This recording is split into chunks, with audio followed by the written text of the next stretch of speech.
Welcome, everybody, to Catfish Weekly, presented by Catfish Clothing. Along with Cindy, I'm Lyle. Doc is heading thunderstorms and will be along, weather permitting, in just a few minutes. We got a good one going on tonight, Cindy. It's going to be a lot of fun with Josh and Trevor on here. But we got a couple of things to go over first. We got a man and woman, John Tilley and his wife from Texas, was in a drawing for a benefit for some people down in Arkansas.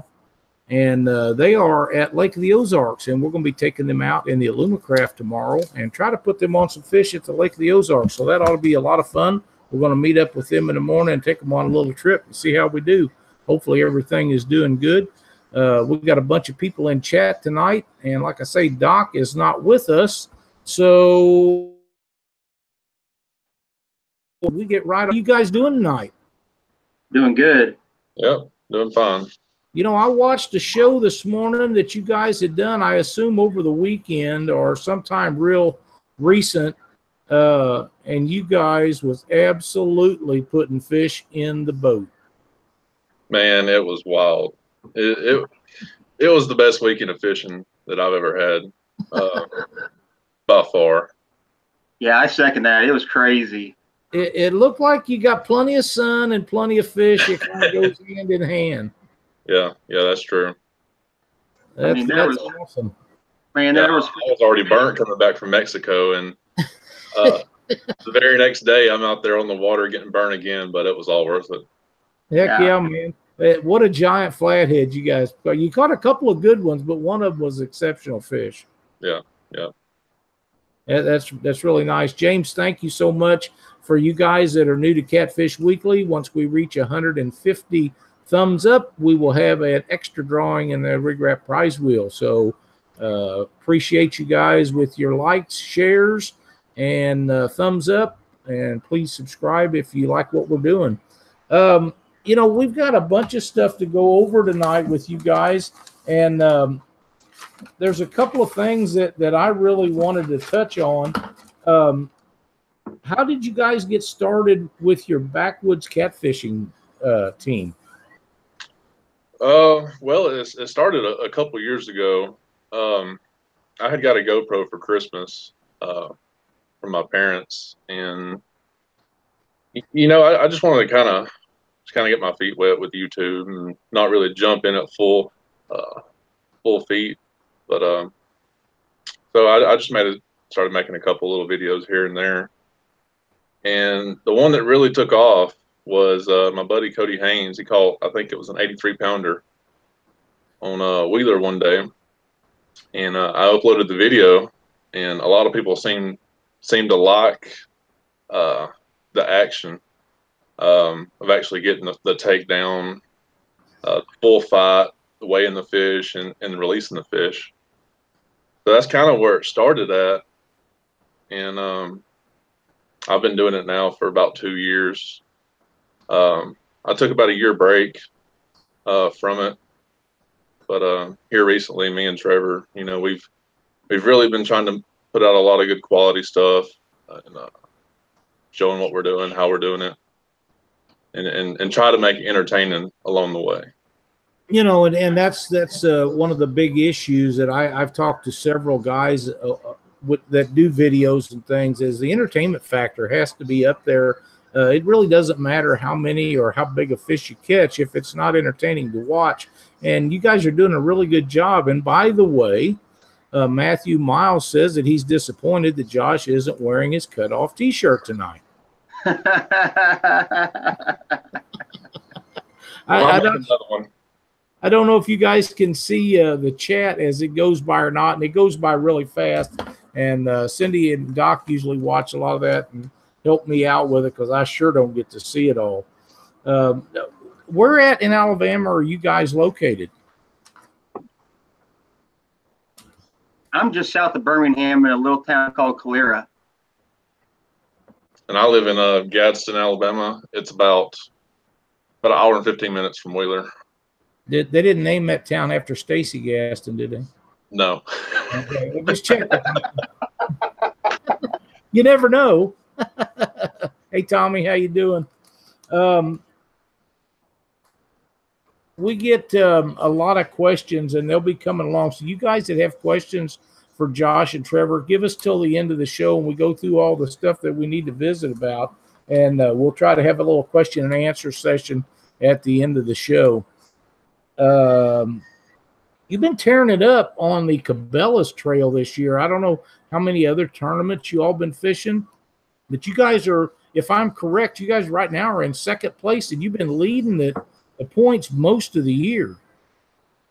Yeah, we led for I think it was eight or 9 weeks, but we kind of bombed a couple tournaments, and we got to rebound from those. But yeah, we're taking a little break, so we'll be back in July for the Missouri tournament. So we're looking forward to that one. Yeah. That's going to be a good tournament down there in the Boot Hill. It'll be a lot of fun. There'll be a lot of big fish caught. Yeah. Hey, Johnny, how you doing? Definitely looking forward to that. Oh yeah, it's going to be a lot of fun, and that's an area that's traditionally known for big fish. So you guys should be right at home. Yeah, I miss the Mississippi. I miss the rivers. You know, growing up there. You know, down here, granted, living in Alabama, you got some great waters to fish. I mean, some of the best waters in the nation. But you know, it's kind of, you miss the home waters that you grew up fishing on, and you know, we got a lot of memories fishing up Missouri and Iowa and everything. So I miss it. You know, I didn't realize it until you and I was talking earlier yesterday, I believe it was, that you was from Iowa, and I never knew that. But you grew up not terribly far from where I grew up in northern Missouri, and it was kind of refreshing to know that you had started out being a river fisherman. Yeah, I mean, I grew up on rivers that we only had flatheads and channels. We didn't have blues where I grew up, so that's why, you know, flatheads will always hold a special place in my heart. I love catching flatheads. Oh man, they're the king of cats. They are, in my opinion. Yep, I agree 100%. They really are. And Josh, you've been Alabama boy your whole life, isn't that correct? Yep, born and raised here. Mainly grew up on rivers, but unlike Trevor and Iowa, you know, we got a good supply of blues here, even on my home river on the Coosa. And you catch about a 50-50 mix of flats and blues here. So our old buddy Chuck, he used to talk about the Coosa River a lot. I understand that he lived right on it, so that was really handy for him, and he done a lot of stuff there, and he was really high on that. He liked fishing out there really well. Yeah, it's a great fishery. It's really just overlooked next to the Tennessee River, being only an hour away from it. Right. It's a hidden gem that doesn't get all the recognition, and I'm happy for that. You know, so don't get pounded. I think there's a lot of waters in the United States that's like that. Welcome Jeremy Coe to Catfish Weekly. I think he comes on here, Josh, just to see if he's still shorter than you. old Cash Money Coe. Oh, man. I get to watching those live feeds at the Cabela's events. You know, we don't make all those, and when Jeremy has to look up to somebody, then you know they're pretty good size, because Jeremy's a tall guy himself. Yeah, I'll remind him all the time. I'll bet you do. Oh man, that's awesome. Where else you guys got planned to be fishing this year? Ooh. We go to Crothersville, Missouri. That's in July. And we go to Helena, Arkansas in August. And I can't remember the city name, but we go to West Virginia at the end of August. Huntington. Yep. And then we go to Jeffersonville, Indiana for the Cabela's Championship in September. That'll wrap up our Cabela's Trail for the year. Are you guys fishing any of the other bigger tournaments throughout the U.S. this year? Winter Blues, of course. Winter Blues. Yeah, you know, Winter Blues is kind of a staple. hasn't been going on as long as some of the other tournaments that's been out there, but it rapidly became one of the go-to places for everybody. And I think there's a couple of reasons for that. One reason is it's on Wheeler Lake, and another reason is it's in the dead part of the year for a lot of us northern guys. And we can go down there and get our fix and come back up and have to suffer through the rest of winter knowing that there's still fish to be caught. Well, if we have another winter like we did this year. Oh, man. That's unbelievable.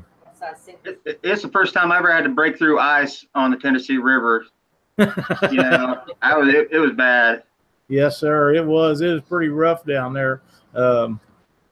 We have a question in chat. Jerry wants to know, what size sinker do you all use on the Mississippi River? I've never fished the Mississippi, actually. This will be my first time in Crothersville, so I guess I'll find that out myself. Well, you know, we fish it a lot, or have in the past, and there's times when the current's not terribly bad. You can get away with a 6 or an 8 ounce sinker, but I've used 24 ounces before, and that didn't hold. So a lot of it depends on what kind of current you got, if the dams are up, down, in between. There's a lot of variables on there, but in Crothersville, there's not any dams from St. Louis on down, so you're going to get what you get from that on. But yeah, tell us about your boat you guys are fishing out of, because if you're in the Mississippi River, you need a good boat with a great motor. Yeah, we got a pretty good boat, I would say. It's G3 Sportsman 200. Got the Yamaha 200 on it, and I bought it a little over a year ago. And actually, I came to your home state to get it, and brought it home with me. And I mean, I've been ecstatically happy with it. It's been a great boat for rough water. And the Winter Blues in 2016 was really the deciding factor to get it. Before then, I was running a 15-foot tri-hull, and the water on Wheeler that year was just terrible, and we couldn't be where we needed to be to fish, and we were having to hide in sloughs and hide from the wind, and it was just terrible. And after that tournament, you know, I come home and I talked to my wife about it, and I was like, I need a bigger boat, you know, to fish these big tournaments and actually be competitive in these big tournaments. The little boat just wasn't going to cut it anymore. So, well, that's a great boat. Did you pick it up at the factory up here? No, I bought it from Jeff Falkenberry. He's oh yeah, you told me that. I'm sorry. Yeah, Jeff lived. I'm thinking Clinton's about an hour and a half for me. Maybe not quite that far, but close to that. And I know where them guys are at, and all the stuff that goes on up there. And I know he has a deal with G3, so you know, he probably gets one every year or every other year, however, whatever kind of setup deal they have. Mm-hmm. So yeah, I'm sure that's a great boat. I think Jeff mainly fishes on Truman Lake. Yeah, that's right.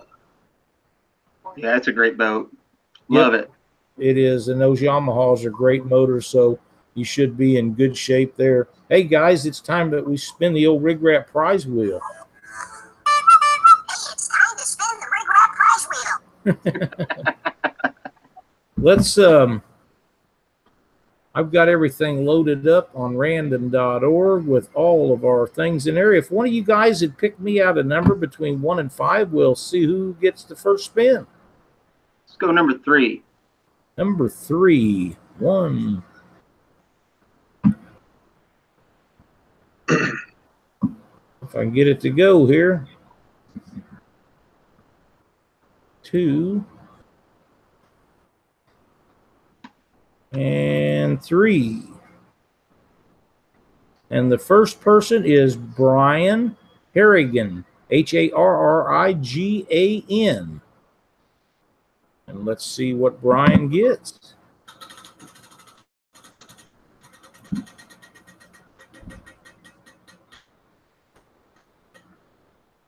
Mudbum Supply Shack. Brian, if you will contact the Mudbum Supply Shack. Hey, we have hats, don't we? We need our hats. and tell them that you won on the Catfish Weekly show on the Rig Wrap Prize Wheel game. They will get you a $25 gift certificate out, and you can redeem that right there in the Mud Bum Supply Shack online store. Congratulations. Thanks for watching Catfish Weekly and playing the Rig Wrap Prize Wheel game. That's an outstanding. Yeah, that's a pretty good deal. You know, Cindy and I was fortunate enough to go up there and for their grand opening of their store. We done a show up there a year or so ago, and man, they've got everything in that Mud Bum Supply Shack. Anything to do with camping and fishing, and a lot of hunting supplies, and even got boat motors in there and stuff. And they got some of the greatest tackle that you could ever want for catfishing. And of course, that's what they do. And it's a great store, very well organized. And they have a rental program. I've never seen that before, where you can rent camping gear or fishing stuff, and it's just a pretty cool setup. And of course, they got all their t-shirts and hoodies and hats and all that stuff. So that's a great price for someone, and be sure and contact them and redeem that. You'll enjoy it very much. Yeah, them boys fish the rivers I grew up on, that's for sure. I'll bet that's right. You probably know a lot of them spots that they're going to. Oh yeah, makes me homesick watching that show sometimes. I'll bet. You know, we was very fortunate. We had a really good time up there. Spent some time one night sitting in front of the garage where they originally started, in front of Blaine's old house, and it was just a really, really good time. Yeah. I would like to do one other thing before we get back on things, guys. We had a giveaway that we was supposed to be doing last week, and some things come up with different deals. I couldn't copy and paste the names to the giveaway, and it was for a benefit for Kenny McClure's mother, who passed away, and they was having trouble with the expenses for the funeral for her, and she didn't have any insurance and stuff. And we had done another deal for a gentleman, Kevin, that had a garage had burnt and lost his boat and his partner's boat and all of his fishing stuff. And Kenny was good enough to put on a deal for him to help him get a bunch of fishing gear and stuff back, because they wasn't sure his insurance was going to cover his boat, and you know how the things go. So anyhow, Kenny actually bought some rods for me to be given away through this random drawing. And there's a list of people in here. And Cindy, if you'll give me a couple of numbers, but we're going to do 3 times, and we're going to give away 3 rods. So pick me out. That's a great deal there. That's nice right there. Yeah, and it goes to a really good cause. You know, the first winner will be James Ritchie. And you guys, when this is over, you can contact me, and we'll go through the deal on how you can go about getting these redeemed. All right, give me another number, baby. 4. 4. You're going to make it tough, ain't you? Yeah.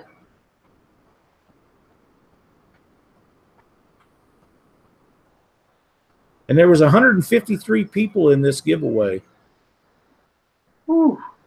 So they're really trying to help Kenny and his family out, and we appreciate that very much. The second winner is Andrew Morganson, Morguson. Again, Andrew, if you'll contact me in the next few days, I will tell you how you can redeem these rods that are to be given away. Let's do one more. Number 1. That's my favorite number. And the winner is Margaret McKinney, McKinney. Margaret, please contact me, and I will hook you up and let you know how you can redeem these rods and when they will be available. These are some new rods that Cindy and I are testing out.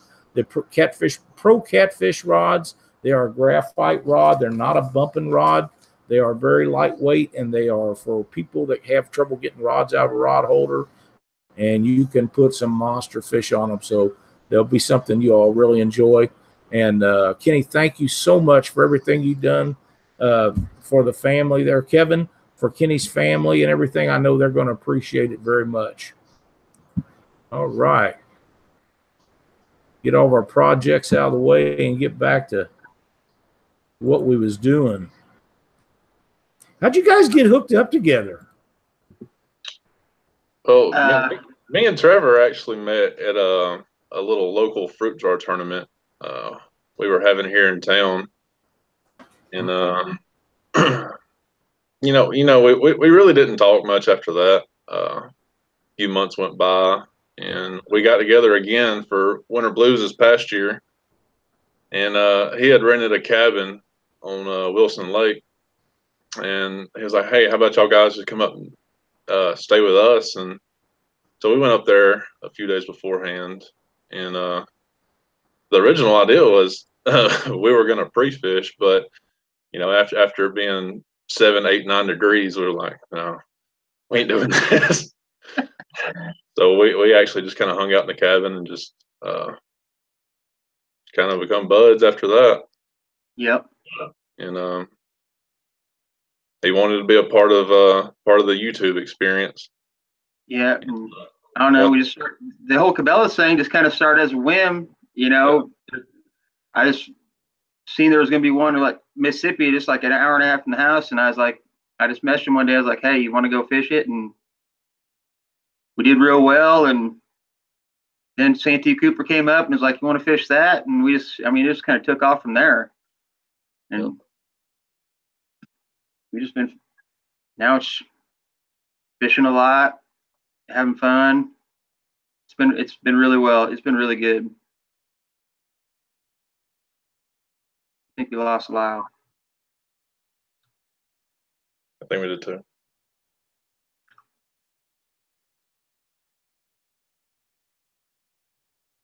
Yeah, he's having issues.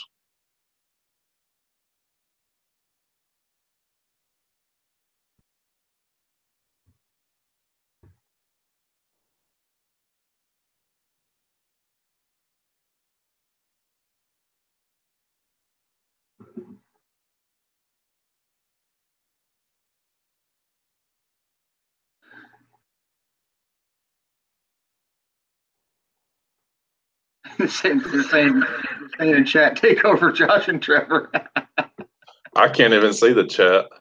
I got it on my phone.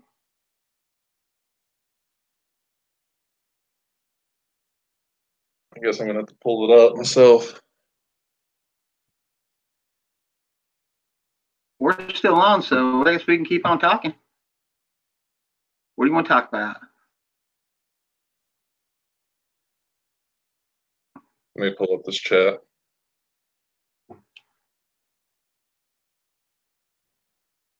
Patriot Dredgers wants to know what's our favorite rig.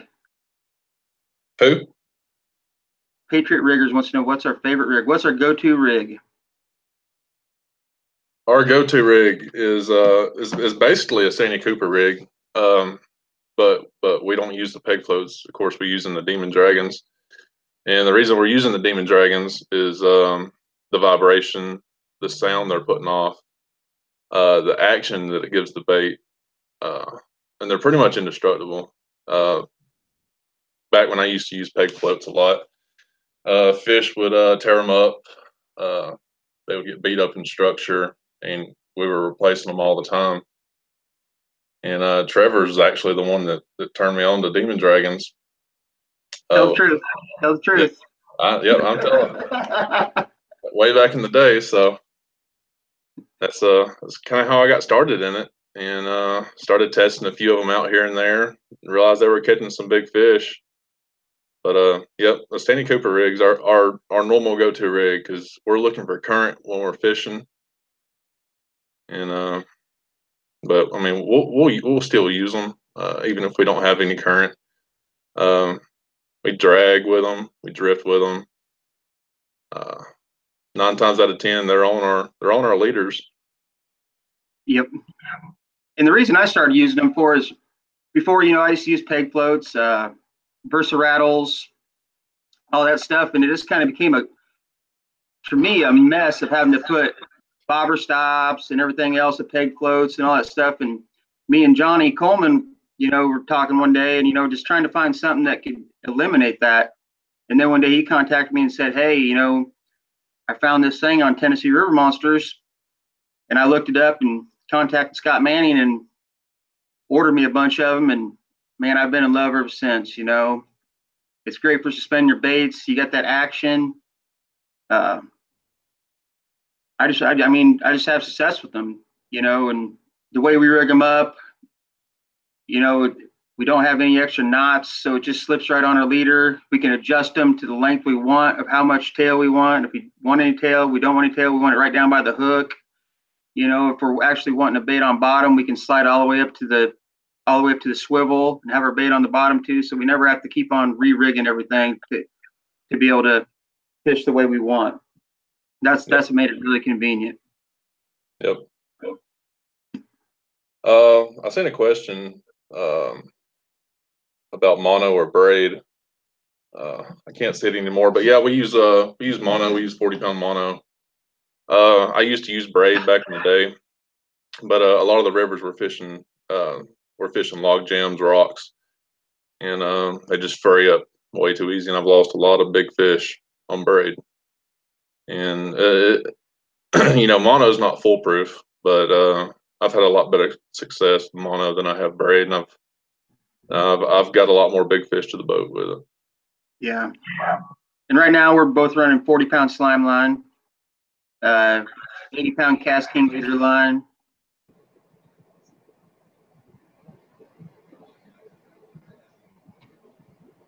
William, how long of a leader do y'all use with the Demon Dragons? The leader. Am I back?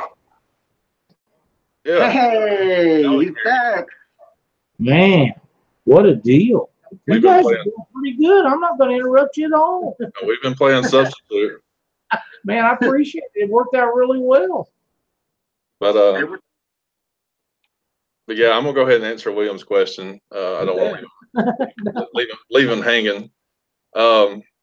Generally, my leader length is probably about 4.5 foot, and that's generally what I run for just about everything I'm doing. Yeah, I'm in the close range. 2 to 3.5 foot is what I usually run. Awesome.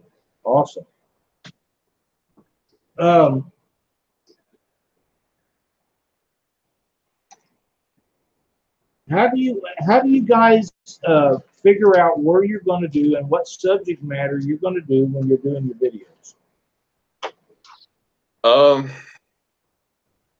Well, it's really plays a part of what time of year it is on how we're fishing. If you know, if it's wintertime, we're going to be doing a lot of anchor fishing in the rivers, and we might do some dragging baits on the lakes, but we really don't drag baits a whole lot unless it gets really windy. That's when we break out our desperate drag technique. Hey, that's won us a lot of money. I ain't gonna lie. Yeah, when it gets real windy, you won't find us hiding from the wind anymore. You'll find us on the windiest part of the lake you can find. That's probably a good idea. I see that Steve Douglas has joined the show tonight, and he says, "Thank you guys for your help last weekend. He didn't mean to crash your anchor." You want to give us a little insight on what all took place with that? I know what went on, but our viewers may not understand what happened. I know Steve got a giant flathead. Well, when we got on Gunnersville, we came up and we seen a boat up the river with an enclosure, and we're like, "Who is that?" And we got a little bit closer, and Steve was up filming a show with a guy that had won a contest for him. You know, so we stopped and chit-chatted a little bit, and he said he was going to go up and take a little nap or whatnot. And next thing you know, he comes buzzing back by us when it started getting dark, and he was just downriver fishing from us. And about 11 o'clock, we seen him heading upriver, and he pulls up, and he's like, "Hey, Josh, is that you?"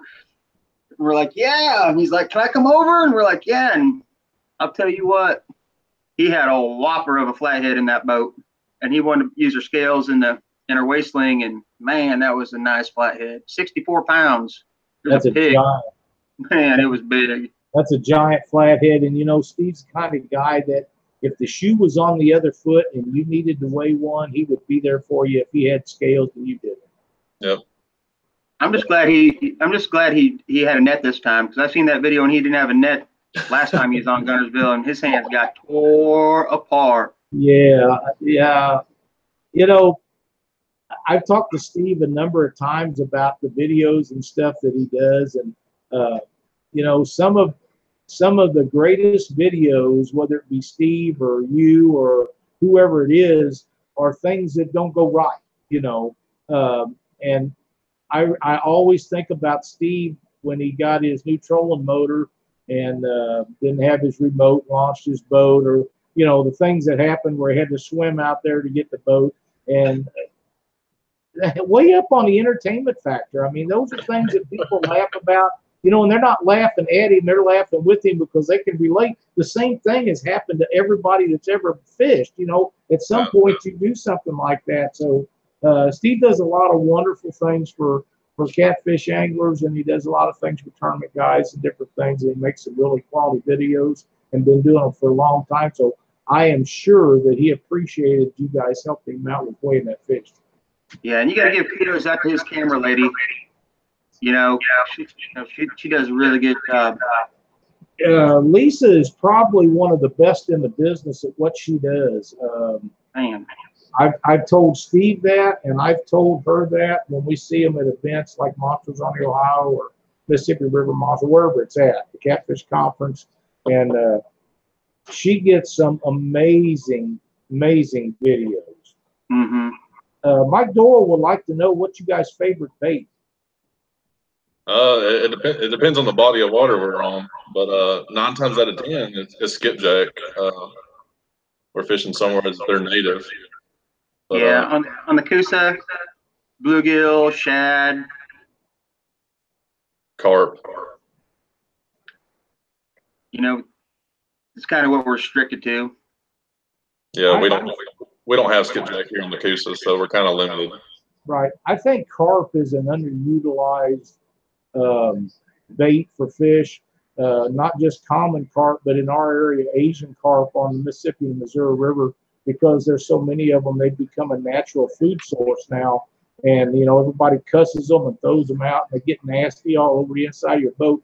But they are a natural food source, and they should be utilized as such, because every one we can get rid of and feed them catfish, the better off the waterway's going to be. Yep. We use a carp. I mean, red horse. Mm-hmm. Yep. That's a good bait. K-Bug wants to know what your favorite rods are. Right now we're using Big Cat Fever. You know, Josh has the heavies. I run the medium heavy. I got some mediums. He's got a couple mediums. You know, right now that's what we're using for the moment. Awesome.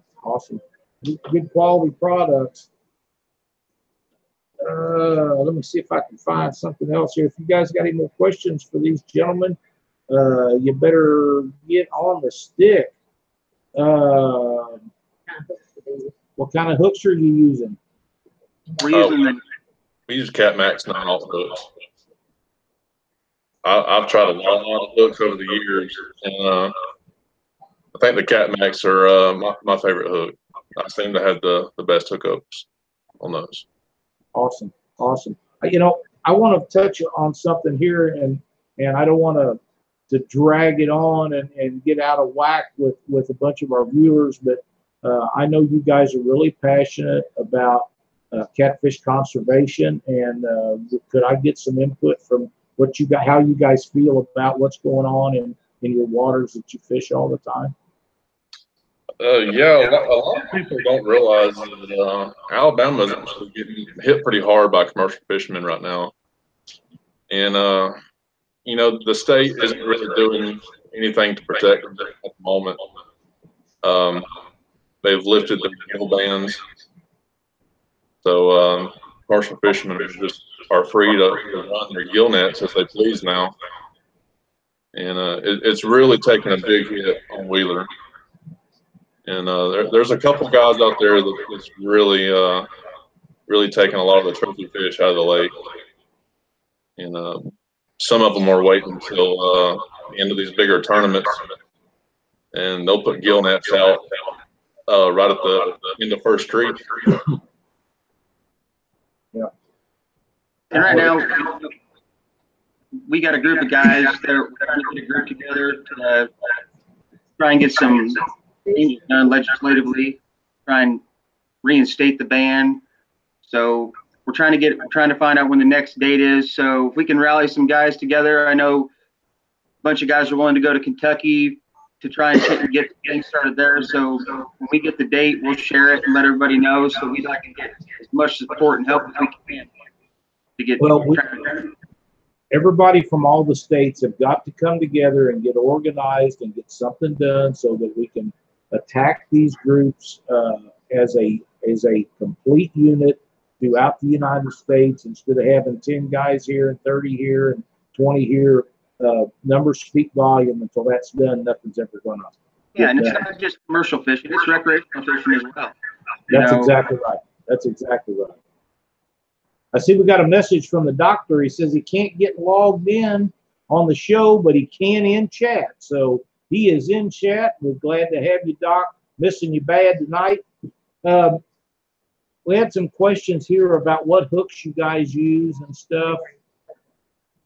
Oh, okay, they already said that. How big? What's your biggest fish and What's craziest? What's your biggest fish and craziest fish you caught?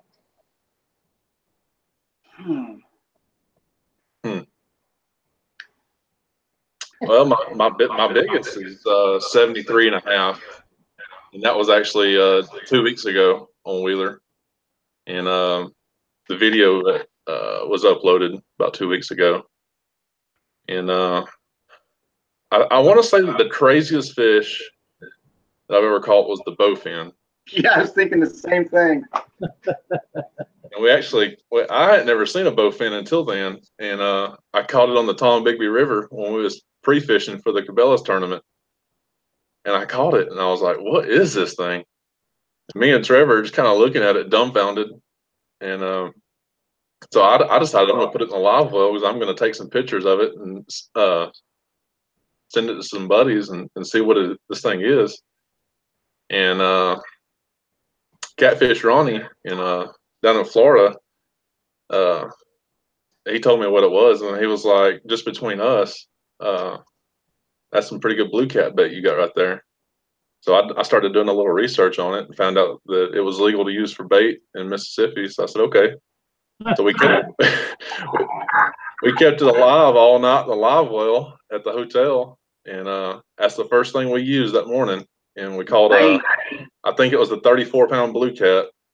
That was the only fish we caught all day long, but we got second place with it. That's awesome, man. That's great. You know, we call it, who's your cat man? We call them dogfish. That's what I heard them called for years until I figured out they were talking about bowfin. I really didn't know the difference. I have a question that I've been saving up for you guys, and I like to get both of your input, either as a team or individually, however you want to do it. What do you guys do to prepare yourselves when you go for fishing new water in tournaments? We do a lot of research, as much as we possibly can. I mean, we're looking at maps, depths, contours of the river, whether they have current. We check bait situations, we research YouTube try to find specific times of year that these videos were made, of what people were using, where they were fishing, just any information we could possibly get to try to get an advantage. Yep. And a lot of people probably don't really think about doing this, but I like to look at old photos of the area, because those older photographs will show you certain features of the river that's not there anymore. So you're looking at old maps. Yeah, we look at new and old maps, but one of the older maps are one of my favorites to look at, because you'll see an old railroad bridge. It's not there anymore, and they had to get it down, so they might have blew it up and it's in the water. You just don't know. Well, and a lot of times, that's a great point, because a lot of times, even if the bridge is completely gone, the structure that supported that for 100 years is probably still there. Yep. Right. Well, like even we were up in Gunnersville this past weekend, and fishing this spot that just produced a bunch of flatheads for us, and we went through this little canal type thing that we thought it was just an old barge unloading dock or something like that, and I could find it's an old lock from the old dam, you know. So just asking people, talking to locals, fortunately, being in the fishing community, there's so many people and so many friends and people we've met. So we have a lot of, it adds to your resources, asking questions to different people that there's home waters, what bait they use, what bait's legal, what's not legal. Just trying to gain any information you can to gain your advantage. Now, I have a question about your old lock and dam. How old was that? I'm not sure. I don't know how old it is. I don't know when the new one was built. But yeah, there's the lock that he's talking about. There's actually an underwater dam that stretches across the river, and it's only 3 or 4 foot tall. But at first we thought it was a pipe, and until we talked to one of the locals here, and he's a guide on Gunnersville, and he told me that no, it's an old dam. And when we were out there fishing on Friday night, I'd probably marked the biggest fish I've ever seen on sonar and down imaging. If I've ever seen a state record, that was him. Wow. And he didn't want to bite. Yeah, that's how people get that size. Yeah. They don't get that big by being dumb. And all that, and people say, well, they're lucky. Well, maybe they are when they're younger, but the bigger they get, the older they get, it's just like any other form of wildlife. They become wise to what's going on around them. Yeah. So, yeah, I believe that 100%. I think a lot of people forget that. You don't go out and hunt a giant deer and kill it because it's big. It got old from smart and wise from being around a while, and those big fish are the same way. Yep. Right. Yeah, and people think that's crazy, but old Robbie Robinson, the late Robbie Robinson, he used to swear by that, that them big old flatheads are smart. That's right. What a great fisherman Robbie was. I really I miss seeing his post and visiting with him. Robbie and I talk every once in a while online and call each other sometimes. And great fisherman, a really good guy for our sport, and we will miss him from now on. In my opinion, probably the best flathead fisherman I've ever seen. Absolutely. Dude, that dude, whew, man, he put some pigs on that boat.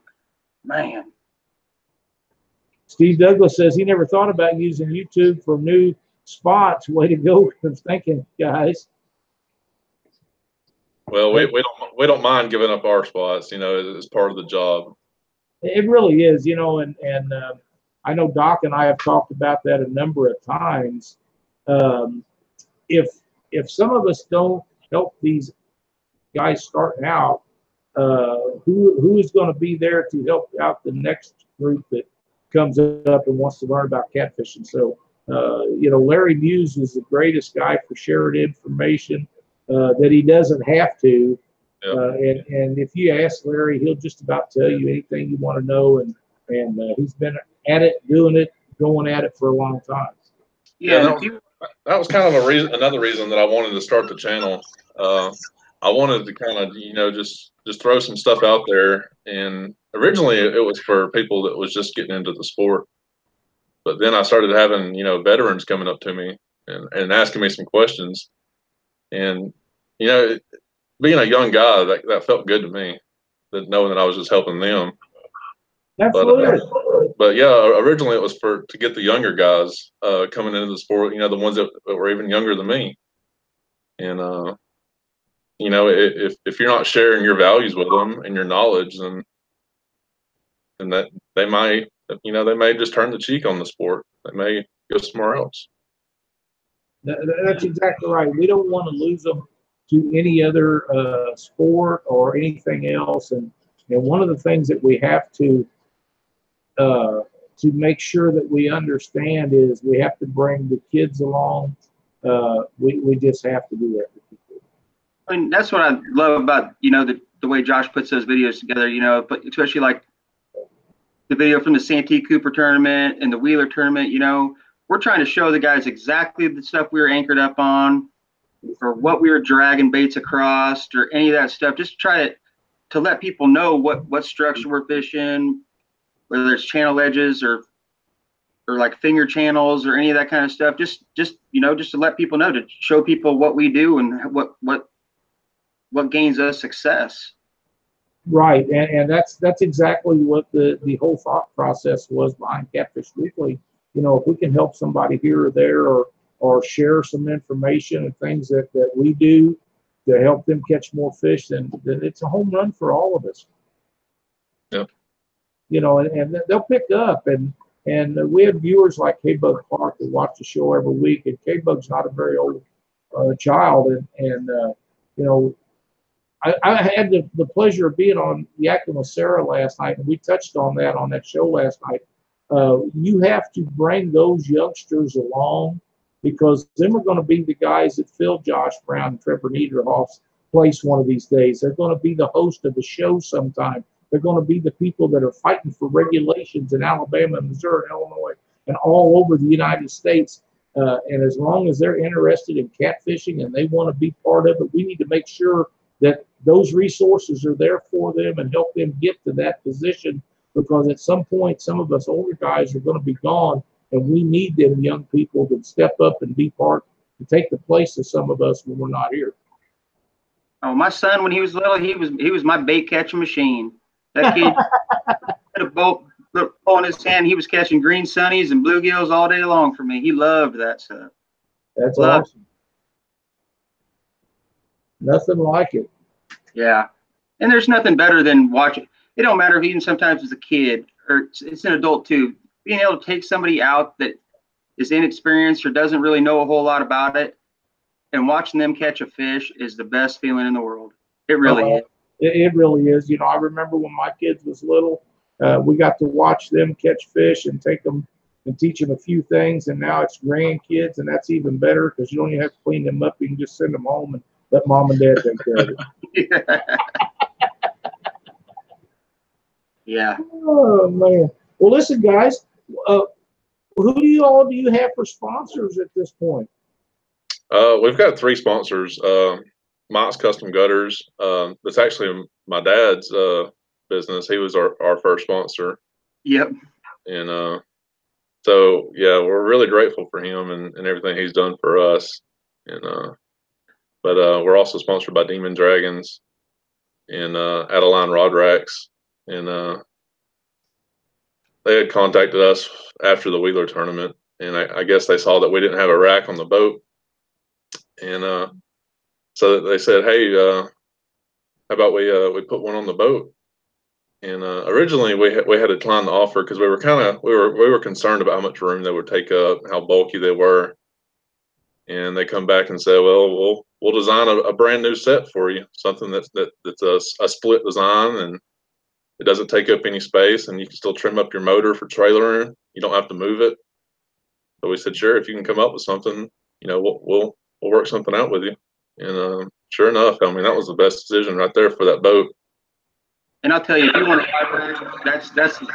that's look into them, check those guys out, because yeah, they're willing to go the extra mile to try and get you what you need.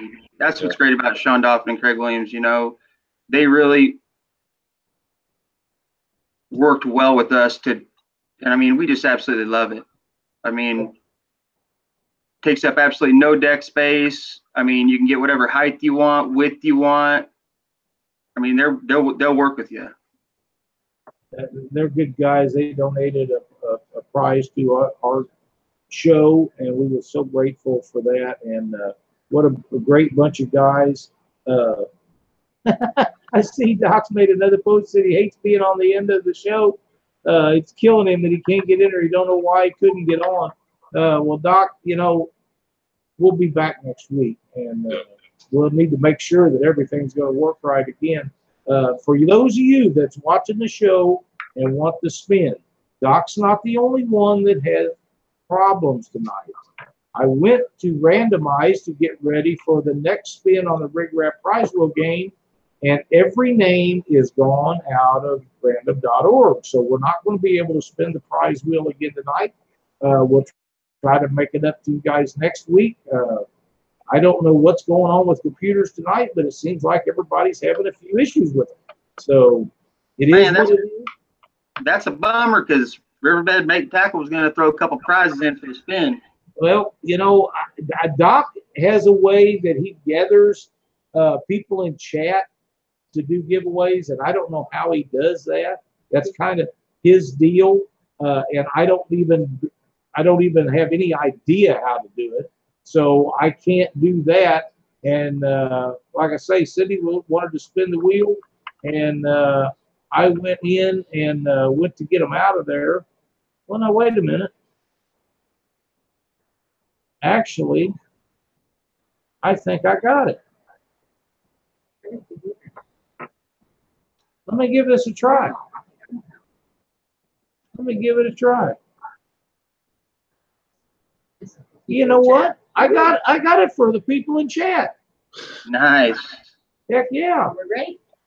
Well, what is it that you had in mind, Trevor? Well, for one, I wanted to give away 5-pound sinkers. You know, Johnny Coleman and me have Riverbend Bait and Tackle up in Iowa, and you know we wanted to donate 5 pounds of sinkers, and also do another one for a pack of Demon Dragon 3.0s. Sweet, what a deal. Well, I have the names that are in chat loaded up in random.org. So if you would give me a number, we'll see what we can do. Give him a number, Josh. 2. 2, 1.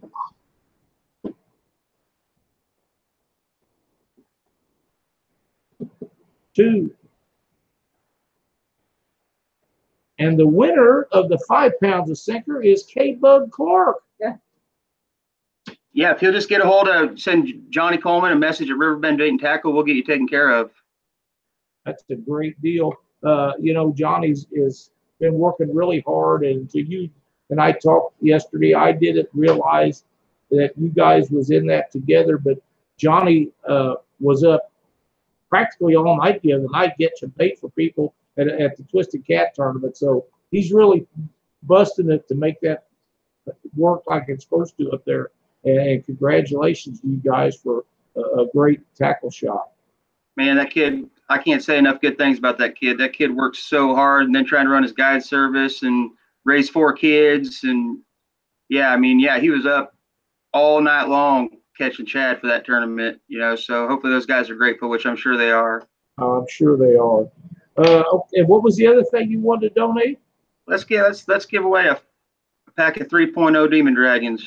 A pack of 3.0 Demon Dragons. Josh, you got a number in mind? Let's go 5. 1. You're going to make me work for it, aren't you? 2. 3. 4. And 5. And the winner is Tommy Ernest. So, Trevor, how does Tommy collect on his Demon Dragons? You can go to our Facebook page, Riverbend Bait and Tackle, or message Johnny Coleman and let him know that you're the winner of the prize, and we will get it mailed to you. Man, that's a great thing. Thank you so much for doing that. You know, we talked about quite a bit of stuff. Yeah, I talked to somebody on the phone, and we done a test yesterday, just the 3 of us, talking about the show and you guys' adventures and your tournament stuff. And somebody had got a hold of me today, and we was talking about that. And I said, you know what? The test that we done today or yesterday, whenever it was, probably went on for an hour and a half or 2 hours. Yeah, we talked for a long time. Yeah, and normally it's a 15-minute deal, make sure everything works. But we could have done a show on the things we talked about during that period of time. And a lot of the information, of course, I wasn't taking notes because I didn't know it was going to be so interesting. But we covered a lot of ground during that test that would have made for some good quality information. We talked about everything. Player boards, everything you think of. We talked about so much stuff, bumping. I mean, all sorts of stuff. That's right. So, had I had known, I would have kept some notes and we would have brought some of those subjects back up. But I never knew it would be like that, But it was a great test, and I enjoyed that so much. And I can't thank you guys enough for coming on here with us tonight. I know you got some tournaments coming up. I plan on seeing you at the Cabela's tournament in South Missouri at Caruthersville. I think that's going to be a big turnout. I think it'll be a lot of fun. Yeah. Oh, yeah. I think there's going to be a lot of boats up there. I'd be surprised if we're not. I anticipate that being Cabela's biggest tournament of the year. It really could be, and especially, I mean, the guys who don't know, if you show up for that tournament, you get your name in a drawing for the Stormcat 230 or whatever it is. I mean, right. You could win double. You could win money at the tournament. Plus, you never know, you could walk away with a $50,000 boat. Yeah, and did you guys make the Catfish Conference?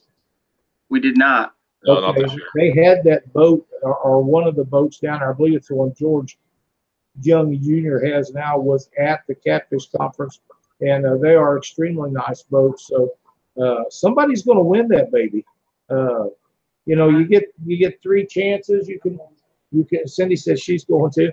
You can get a chance to fish that tournament at Cabela's. You can get a chance to fish the pre-event for Mississippi River Monsters, and you get another chance if you're fishing Mississippi River Monsters itself. So you can get 3 chances at winning that boat. I promise you that's better odds than you have at winning the lottery. I mean, you could win a couple. You could win, I think, 2 or 3 Stormcats this year. I mean, one at the Classic for Cabela's. So if you guys ain't qualified, get qualified, or try to get qualified through an affiliate tournament or the Cabela's. I mean, yeah, you could win one at Mississippi River Monsters. I mean, there's Excel's donating a lot of money for these things. I mean, Excel has been in business for some time, but they're really stepping it up for the Catfish guys, and they're going to make some of these other boat companies get on with it now. They just are. Yep. And so they should. Catfishing is not like bass or crappie. Somebody doesn't come out with a new jig or a new worm or something every week so they could sell 1 million of those and then invent something else the next week. We got cut bait and stink bait and hooks, sinkers, line, rods, reels. We don't come out with something new that really works and is a marketable product, such as the Demon Dragon. That has been a great asset to catfishing, and something that we needed not only to catch more fish, but to have something to market. And I was so glad when Scott came up with those. And Scott's a great guy. I mean, he's treated me and Josh so well. I mean, if we need something, I called him one day on I think a Friday that I was running low on Demon Dragon. I mean, I had a package on my door on Monday. He goes above and beyond to try to take care of his guys. I mean, he really does. Yeah, he's a super nice guy. He works really hard to make things work the way they're supposed to, and for the most part they do. I mean, he busted. They run a heck of a guide service also. I mean, people forget about all the guide service work that they do down there and some of the giant fish that they catch. So, it's quite the deal. If you want to catch a big striper or some good, I mean, they put some big stripers in the boat and catfish. I mean, you can go up there and catch numerous species of fish with those guys. I mean, they got that river down there down pat. Yes, they do. Yes, they do. They are really good on the striper thing, and they catch a lot of flatheads and quality blue cats. But yeah, they got it going on. That's for sure. They sure do. Anything you guys would like to go over tonight? If there's any more viewers' questions.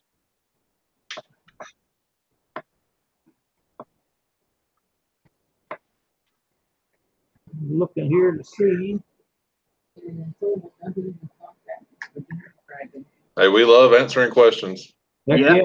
For the guy wanting to know about who you contact for Demon Dragons, you can contact Captain Scott Manning at Mississippi River Monsters. He can hook you up with those babies. They sell them right off their website. And we sell them at Riverbend Bait and Tackle too. There you go. Yeah, we're kind of excited that new bluegill demon dragon is going to be coming out here at the beginning of next month too. So we're kind of excited about that too. Yep. Yeah, I haven't seen one of those yet. I've seen some pictures of them. They really look good. Yeah, Yes. I'm super excited to get my hands on them.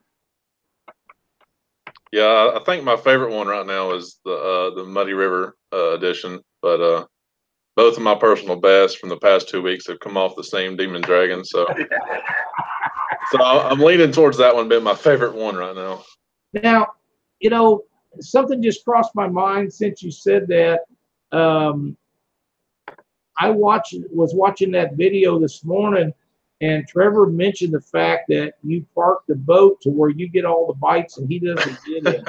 Now, he does me dirty all the time. Lyle does me the same way. I do not. No, every time we're setting up, right, you know, we pick our waypoint, and I look, and the boat is always where he's a little bit to the left of where we marked fish or not, you know what I mean? So I'm like casting out into nowhere, and he's casting right on the money, you know what I mean?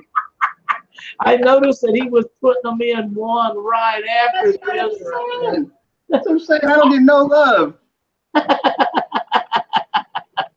We have another post from Steve Douglas. He wanted to invite you guys to the Captain Manjack tournament, August 3rd and 4th there in Kentucky. Oh, that's a night tournament too, ain't it? Yeah, I I believe so. believe it is, yes.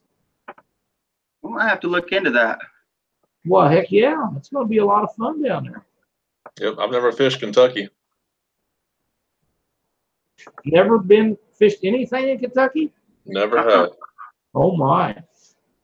We talked a little bit about doing the Paducah tournament, but that kind of just all depends on how everything else goes. Sure. If we bomb Caruthersville and Helena, we might be there too. You never know. I would like to make that Helena tournament. I've not been in that area either.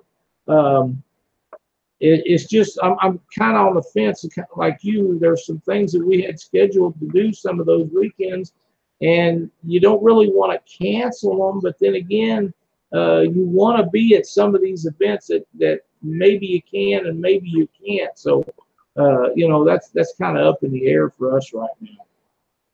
Yeah, that's one of my favorite parts about traveling and fishing the Cabela's trail is you're all over the country.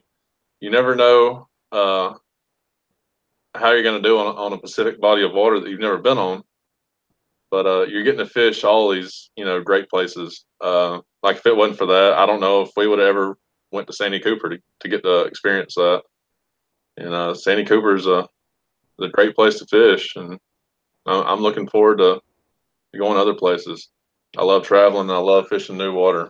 Heck And yeah. I love to meet new people. I mean, getting to travel all those different states, you get to meet the locals from all these different states that you'd never get to meet anywhere else. You get to meet all these awesome people, and the hospitality that you get from some of these places you go and fish is just it's almost baffling at times. The way that some of these cities welcome everybody in and try to make it so it's the most comfortable experience that you can. And Jeremy Coe does an excellent job running that tournament. He really does. Yeah, he does. Jeremy's doing good things, and I know that they have some stuff in the works. I've been hearing rumors of this and that going on, so next year should be even better. What size Cat Max hooks do you use? 9/0. 9/0. Mm-hmm. 9/0 circle hooks. 9/0 circle hooks. That's a pretty cool deal Yeah. there. Now you can only order those directly from Bass Pro Shop. I think here recently they've put a ban on them, and bait shops aren't able to sell them anymore. Really? Yep. You can only order directly through Bass Pro now. Huh. That's cool. I know a lot of guys really like those. I have tried them. We talked before my go-to stuff that I really like to do and to use. And thank you, Whisker Sticks. We appreciate that so much. But I have been using some of the hookers terminal tackle hooks this year, and so far we have really had good success with those. Mm-hmm. 9/0 fits good in rig wrap packages. They sure do, man. So's the 10/0 and 8/0 and every other size. They work really, really well. When are the rig wrap cases gonna be in? They should be in before long. Everybody's wanting them. They've had some problems getting them from the manufacturer.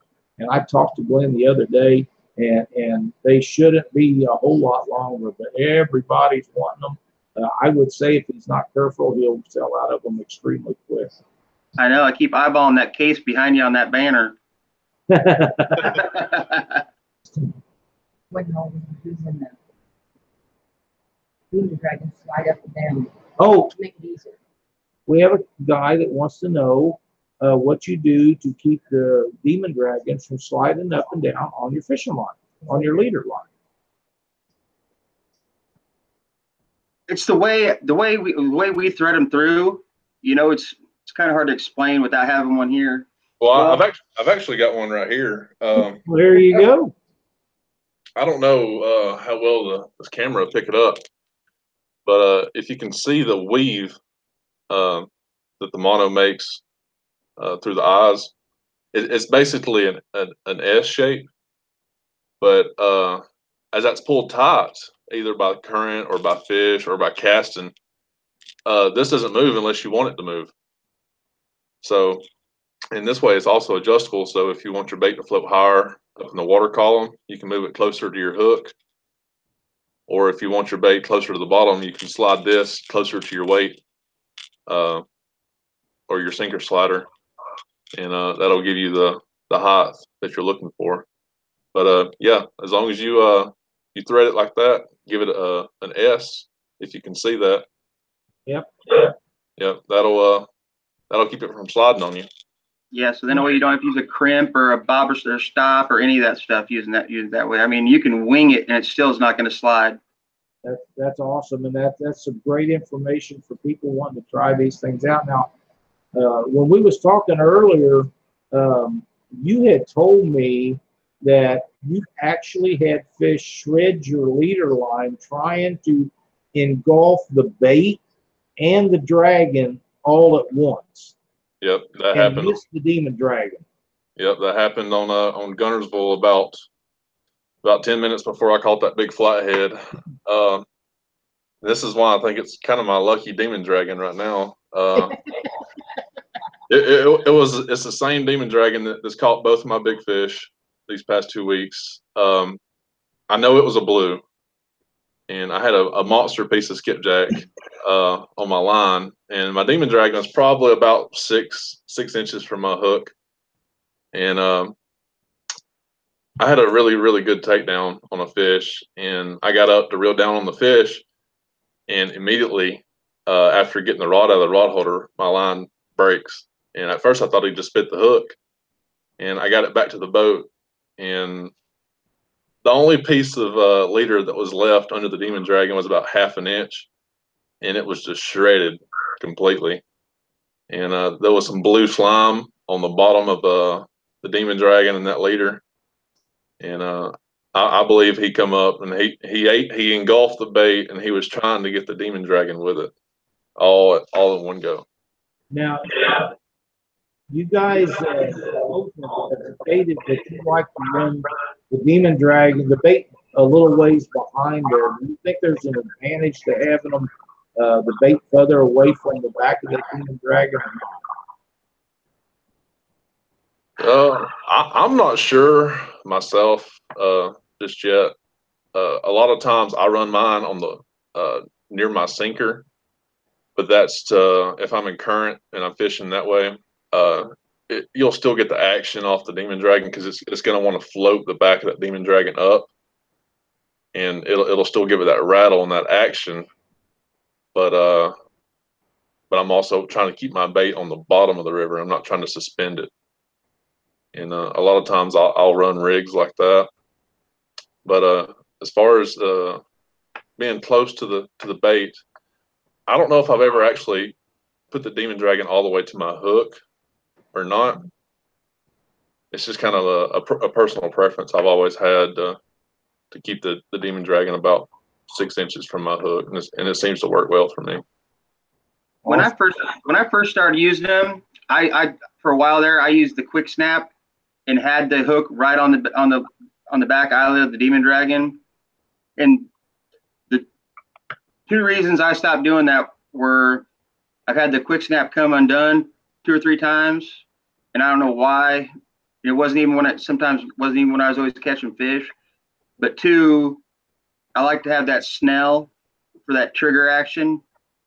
You know, when they're biting it, just I think my hookup ratio is better. Nice. For the St. Louis Cardinal fans, Ryan O'Neal just hit his first home run as a St. Louis Cardinal. 4-0. Beating the Royals. They are 4-0, and I'm loving every minute of it.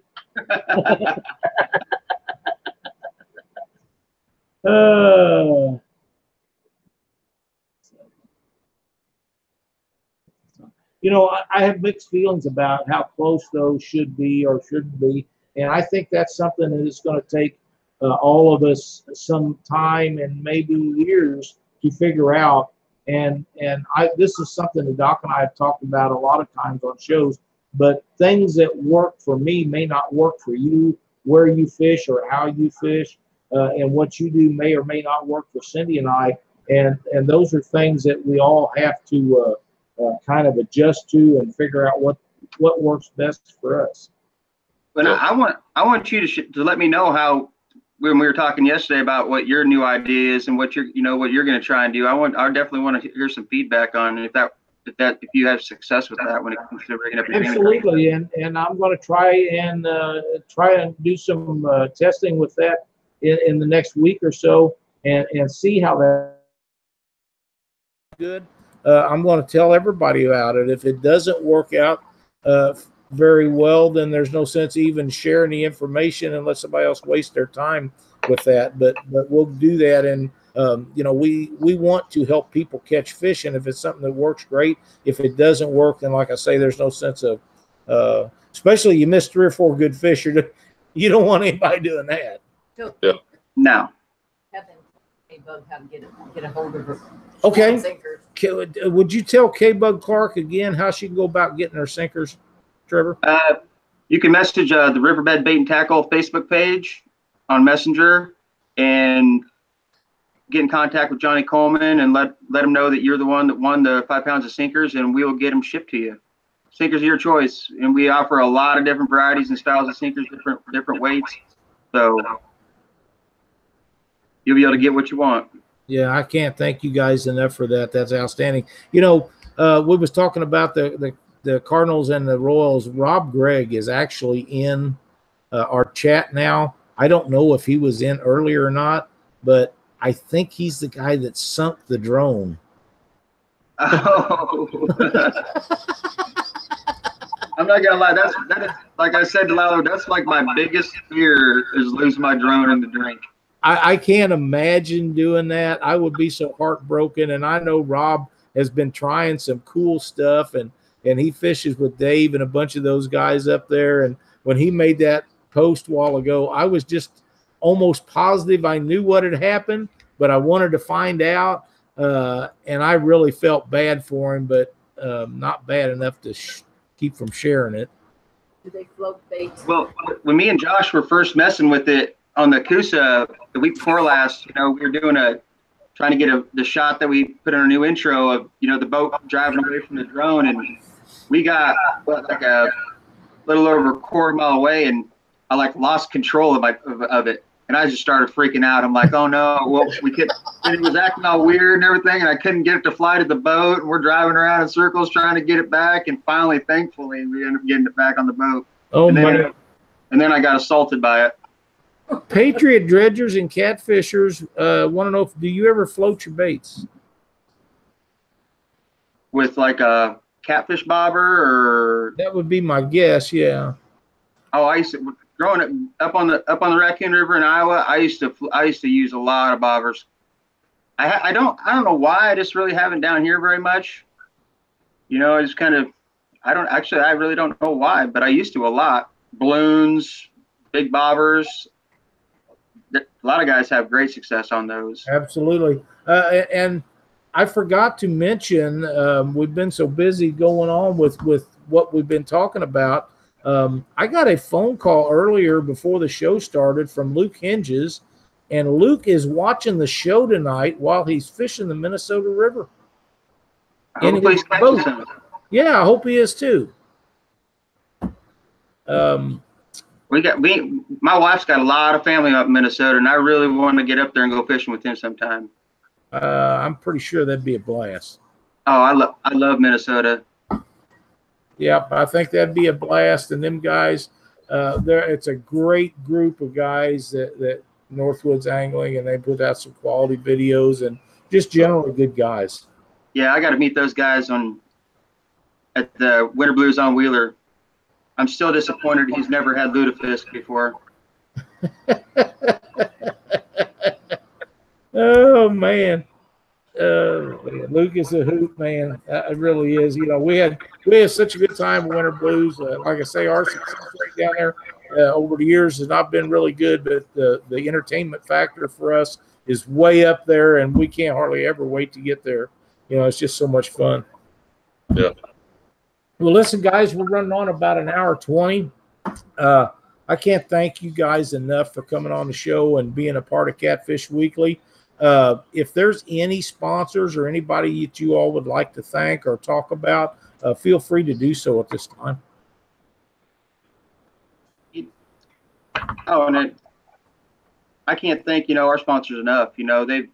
Especially Mike Cochran with Mike's Custom Gutters. He has helped us out financially so much traveling when it comes to that, because anybody that fishes tournaments knows how expensive it is to travel on the road with hotels, meals, gas, everything, and he's gone above and beyond helping us out. He treats us really well. He's a great guy, and of course Sean and Craig with Out of Line Rod Racks, they've helped us out quite a bit, going above and beyond to help their customers out, get what they need. And of course Scott Manning, I can't say enough good things about him. Yeah, they've all helped us out tremendously along the way. Without them, we probably wouldn't be what we are. That's right. I'm very grateful for the help. One of the things that sticks in my mind, and we hear a lot of stuff and read a lot of posts about guys bashing people that have sponsorships. Everybody does not have an unlimited supply of money. So anything that a sponsor does to help a team attend more tournaments or do what they want to do is greatly appreciated, because tournament fishing is very expensive. And if you can get a fishing rod once in a while or some gas money or anything to help you along the way, it goes a long way to making you able to get to the next one, because you don't always cash a check when you go to these tournaments. And as you guys well know, the level of people we're competing against these days are a far cry better than what they was when I started doing this years and years and years ago. Oh yeah, catfishing tournaments have just, compared to what I started fishing and everything, it's just crazy how much it's exploded. Yeah, I've told guys this before, and when I first started fishing tournaments, everybody run down to the barge that they was loading grain on and try to put 5 channel cats in the boat. Well, 5 channel cats won't even get you a stink most of the time in a tournament. If if you're fishing in blue cat water, you better be putting some good fish in the boat, or you're not going to be in the top 20 at a lot of places. That's right. Yeah, that kind of goes along with the same conversation we had yesterday about Trevor being a flathead guy and me being a blue guy. Right. And that's right. And most of the tournaments, you need the weight of the big blues to be competitive. That's right. Now, Doc and them guys out of his area, they have a little bit of an advantage because they catch a lot of flatheads out there and they win a lot of tournaments. But predominantly throughout the tournament trail world, the blues will win you most of the tournaments. Mm-hmm. Now you get up where Trevor grew up, channel cats the action. Yep, and if you pull in a flathead, you're golden. That's right. I've seen Johnny and Dan Eimers win so many channel cat tournaments doing that. You know, pulling out that one flathead ringer. You know. Yep. You know, let me ask before we get off here. Let me ask you a question about that. Where you have areas that there is no blues, which basically north of the Keokuk Dam on the Mississippi River for sure, that you don't catch blues on the Mississippi River north of there. You have flatheads and channel cats. What is your opinion of when you get in those areas, a certain percentage of the tournament should be channel cat only? You know, and you get that argument in. I'm for, if it's a catfish tournament, you should be able to weigh in any catfish that's in those waters. That's my opinion, you know. And a lot of guys think that's a disadvantage, you know, because some people get mad. It's like, you know what? We'll learn how to catch a flathead. That's right. You know, do your homework, do your research, get your line in that structure and pull one out. You know, if you want to win, you gotta know every aspect of your water. You gotta know what's in there and what it's going to take to win. That's right. I agree with you 100%. I know I get that question brought up to me a lot. Guys say, well, we don't ever fish for flatheads. Well, if you're going to tournament fish, you better learn, because you're going to get your butt handed to you if you don't. And I know, as well as you guys do, that there's times down at Wheeler and Gunnersville and places like that that the flatheads are on and maybe the blues are off, and you better be able to catch them. Yep, that's how it is right now. The blues are starting to go and spawn here, and the flatheads hadn't quite made it there yet, at least on Gunnersville. But that's how it is. I mean, you'll catch blues here and there, but it's predominantly the flathead. They're on fire right now. Absolutely. That's right. You know, and I've lost tournaments chasing flatheads during a tournament and got beat by the channel cat guys. You know, because I've spent my time trying to chase flatheads and they weren't biting that day, you know, and I got my tail whooped, you know. And they don't bite every day. That's right.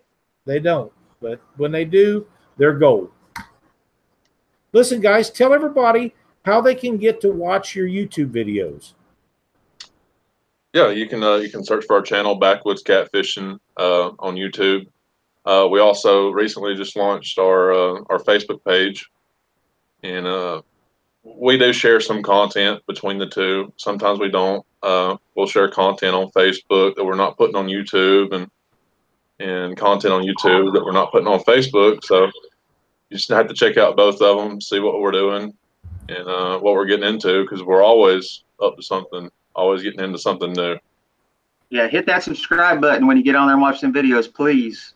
Yeah. Yes, extremely important to anybody that has a YouTube channel, whether they're doing Catfish Weekly or whether they're promoting their tournament videos or whatever it is.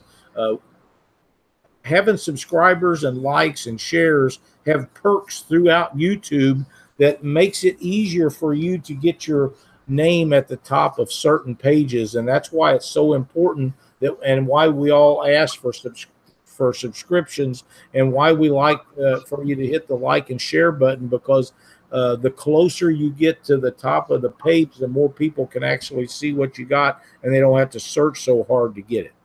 Yep. Right. That's right. You know, hopefully here pretty soon we got another announcement, because we were talking to somebody else about potential sponsorship. You know, so you never know. We might have a big announcement here pretty soon. Good. That's right. Good deal. Well, listen, guys, thank you all so much. I'm looking forward to seeing you down southeast Missouri. Southeast Missouri. I think we're going to have a good time down there, and I can't wait to shake you guys' hands. And of course, by the time we get to Winter Blues, we'll be raring to go again. Yep. That's right. I was looking forward to it. Let us know about that Brunswick tournament too. I will, as soon as I get a chance to get everything posted up. You guys would be gold up here in the night tournament on the Missouri River. You'd really like that. Oh, I'd love to get back on the Missouri River. I'll tell you, just you can go to contact Alex Nagy. Alex can tell you all about that tournament. Oh, it's a Twisted Cats? It's a Twisted Cat. He's running the tournament for them guys, and it is a blast. We would love to have you come up here and fish that. Oh, it'd be great. Hopefully we can work it into our schedule. I hope you can. I really do. Well, listen, thanks a bunch, guys. Don't be a stranger and stay in touch. I will. Thanks, Lyle. Well, Thanks, Doc. Thanks, everybody. All right. We have Doc's tip for the night is to carry a spare charging cable in your boat in case you forget the one you use for your mobile phone. To keep those phones charged up, you may have to call for help or have a state, if you have a state record. That's pretty good advice. Yes, it is. It's pretty good advice. Now, I realize it's not the same me reading it out of the chat as Doc doing it. He had a little more pizzazz to him when he does them. But Doc, again, a great tip of the night. And you need to push them storms on out. We're going to need you next week because we're going to have Mike Chavez on Catfish Weekly, and he's going to tell us about YouTube videos and the fish that he catches out in his area. Should be a great show. I can't hardly wait. I do have a result, one from Jerry Dillard. And I've got this is kind of extensive, so bear with me. The results from the Central Texas Catfish Trail on Lake Buchanan this past Saturday is first place, Jerry Dillard and John Dillard with 34.95 pounds. Also had big fish of 18.7 blue cat. Second place went to Monty Adamson and Mike Trevino and Eddie Marino. Third place went to Michael Houston and his son Waylon, 14.56. And the next club tournament is October the 27th at Navarro Mills Lake. However, they are putting on a benefit tournament for one of the members that has been fighting cancer for several years. Mike Pageant benefit tournament will be on Lake Belton June 8th, beginning at 7:30 p.m. until June 9th at 7:30 a.m. $100 entry with 50% going to Mike and his family and 50% going to the payout of the tournament. They currently have a $250 big fish sponsor and an additional $250 added. If anyone would like to donate to the family, the tournament, or donate prizes, please contact Jerry Dillard on Facebook. Anything would be greatly appreciated. Would also appreciate if you would announce this on a show. Mike was one of the very first people that introduced Jerry to catfishing with rod and reel over 10 years ago. He is also Randy Barnes' normal tournament partner, and because of his sickness, he was unable to make the trip to Missouri, and that's how come Randy and Jerry fished that tournament together. Both were qualified, but neither one had a partner, so they got together and come up. And Jerry, thank you so much for that information. We wished you guys the very best in getting Mike and his family some assistance. I know times are hard, and when people has illnesses, and cancer is a terrible thing. I find no reason why the countries of the world can't put their heads together and get a cure for that disease. Cindy, can you think of anything else we need to go over tonight? No. Next week on Catfish Weekly, Mike Chavez. Be sure to tune in. It's going to be a great show. We'll try to get all of our bugs worked out. I know the Doc's having some issues out there with storms running through, and we lost all the stuff in random.org tonight, but we'll get it fixed up and get things going on. So we'll see everybody next Monday night at 7 Central. Thanks for watching.